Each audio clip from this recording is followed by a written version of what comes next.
श्री गणेशाय नमः। सियावर रामचंद्र जी महाराज की जय। पुरुषोत्तम महात्म्यम 27वां अध्याय। श्री नारायण बोले, वाल्मीकि जी के इस प्रकार वचन सुनकर राजा दृढ़धनवा ने सपत्नीक शक्ति भक्तिपूर्वक प्रणाम किया और आनंद के साथ मुनि की पूजा की। पूजा को अंगीकार करके मुनि ने आशीर्वाद दिया कि राजा तुम्हारा कल्याण हो। मैं पापनाशनी सरयू की ओर प्रस्थान करता हूँ। मुनि श्रेष्ठ वाल्मीकि इतना कहकर चल दिए। राजा वाल्मीकि जी को सीमा तक पहुंचाकर घर लौटने पर पत्नी से बोले, हे सुंदरी, यह संसार असार है, गंधर्व नगर के समान। राग द्वेष आदि 6 शत्रुओं का इसमें निवास है। इसमें मनुष्य क्या सुख पाता है।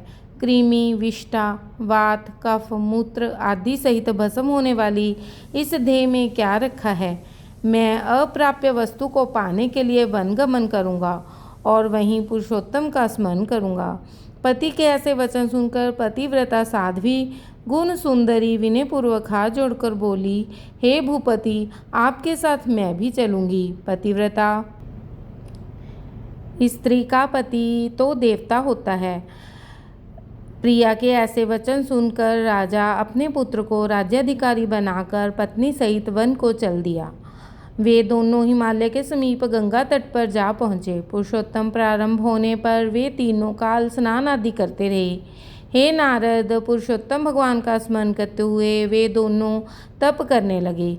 पतिव्रता रानी राजा की सेवा में प्रस्तुत रही। इसी प्रकार तपस्या करते हुए उन्होंने पुरुषोत्तम मास बिता दिया।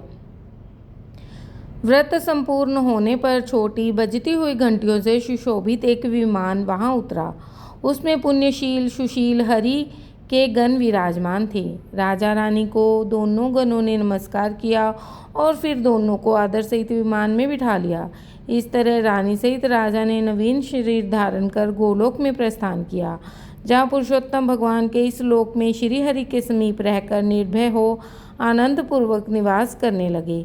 श्री नारायण कहने लगे, हे नारद, मैं अपनी एक जीवा से पुरुषोत्तम की महिमा का बखान कैसे कर सकता हूँ। इस पृथ्वी पर उसके समान दूसरा कोई मास नहीं है।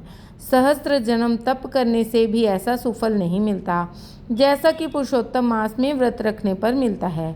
भूले विसरे में उपवास, स्नान, दान और जप करने से जिस प्रकार उस बानर के केवल 3 रात्रि के स्नान मात्र करने से कोटि कोटि पापों का नाश हो गया, उसी प्रकार कोटि जन्मों के पापों का शमन हो जाता है। यह सब मासों में पुरुषोत्तम मास श्रेष्ठ है। उसकी कृपा से दुष्ट बानर भी हरि के सानिध्य को पा गया।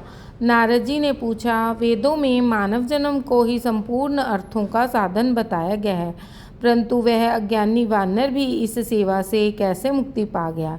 हे तपोनिधे, सर्वजनों के हितार्थ वह कथा मुझे सुना दीजिए कि वानर ने 3 रात्रि कहाँ स्नान किया और वह कौन था, कहाँ का निवासी था, उसे क्या फल मिला।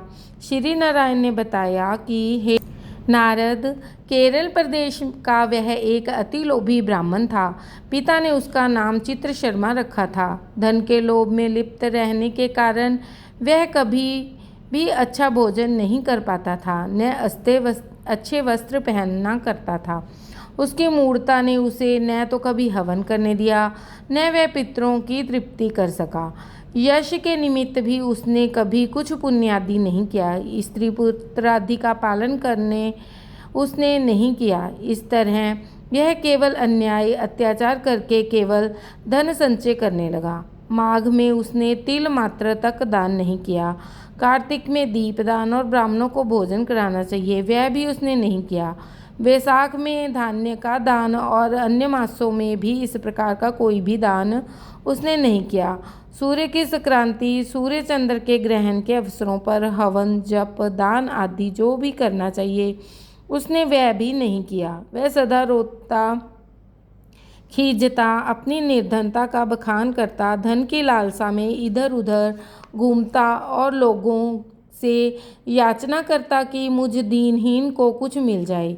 इस तरह वह धन की तृष्णा में रहकर बहुत ही कृशकाय हो गया। लोग उसे पास भी खड़ा होने नहीं देते थे, उसको दुत्कारते और धिक्कारते। वह दुखी हो यहाँ वहाँ घूमा करता।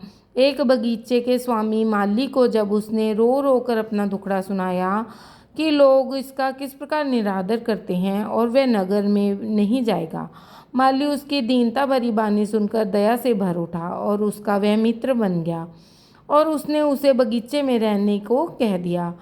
वह करदई माली के ऐसे वचन सुनकर बगीचे में आनंद से रहने लगा। माली की वह हर आज्ञा को मानता, उसके कार्यों में उसे सहायता देता। इसी प्रकार कुछ दिनों में माली को उस पर दृढ़ विश्वास हो गया कि करदई उसका अपना व्यक्ति है और उसे कभी किसी प्रकार की हानि नहीं पहुंचाएगा। फिर एक दिन माली ने बगीचे को करदई पर छोड़कर राज मंदिर में नौकरी कर ली और वहाँ अधिक कार्य होने के कारण माली को बगीचे की पूरी देखरेख छोड़ देनी पड़ी। माली के उस बगीचे का करदे पूर्ण रूप से स्वामी बन बैठा। वह बगीचे के फलों को नित्य पेट भर खाता, बचे हुए फलों को बेच देता और प्राप्त होने वाले धन को निर्भय हो अपने पास रख लेता। बगीचे का स्वामी जब उससे आकर बिक्री प्राप्त होने वाले धन के विषय में पूछता तो वह असत्य बोलकर कहता, हे भैया, मैं तो नगर में भिक्षा मांगकर गुजार करता हूँ। बगीचे के फलों की रखवाली करते करते परेशान हो गया, लेकिन पक्षी सारे फलों को खा जाते हैं। करदेव की बात पर विश्वास करके वह माली लौट जाता। इस प्रकार फलों को खाते बेचते उस करदे को 87 वर्ष बीत गए। तब वह दुर्मति वृद्धापन में आकर अत्यंत जर्जर हो गया और अंत में एक दिन मृत्यु को प्राप्त हो गया। उसकी देह का संस्कार भी न हो सका। वेदज्ञों का कहना है कि बिना भोगे हुए पाप कभी क्षीण नहीं होते। यमदूतों ने आकर उस पर मुदगरों का प्रहार किया तो वह रुदन कर अत्यंत कष्ट पाता हुआ यमलोक के मार्ग पर चलने लगा। मार्ग में चलते चलते वह अपने कुकर्मों के लिए रोता चिल्लाता था। आह, मुझ मूढ़ की मूढ़ता तो देखो, मैंने देव दुर्लभ भारत भूमि में जन्म पाकर भी क्या किया। धन के लोभ में सारा जीवन यूं ही वृथा गमाया।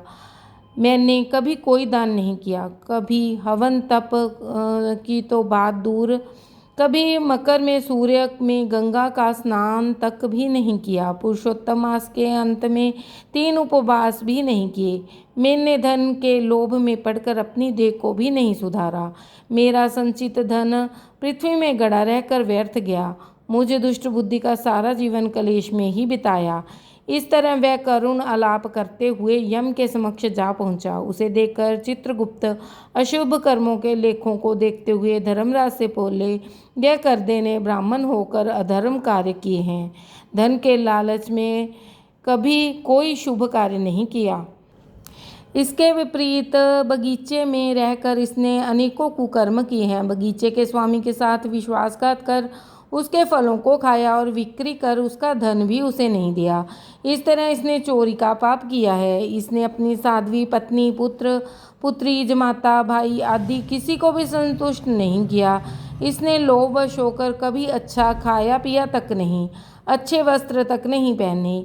इसके 2 पाप अति जघन्य हैं। श्री नारायण बोले, हे नारद, चित्रगुप्त के ऐसे वचन सुनकर धर्मराज अत्यंत क्रोधित हुए। उन्होंने कहा कि पहले इसे सहस्त्र जन्म तक वानर योनि में रखो, तत्पश्चात इसे विश्वासघात करने का फल मिलेगा।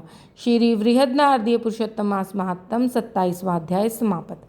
बोलो सियावर रामचंद्र जी भगवान की जय।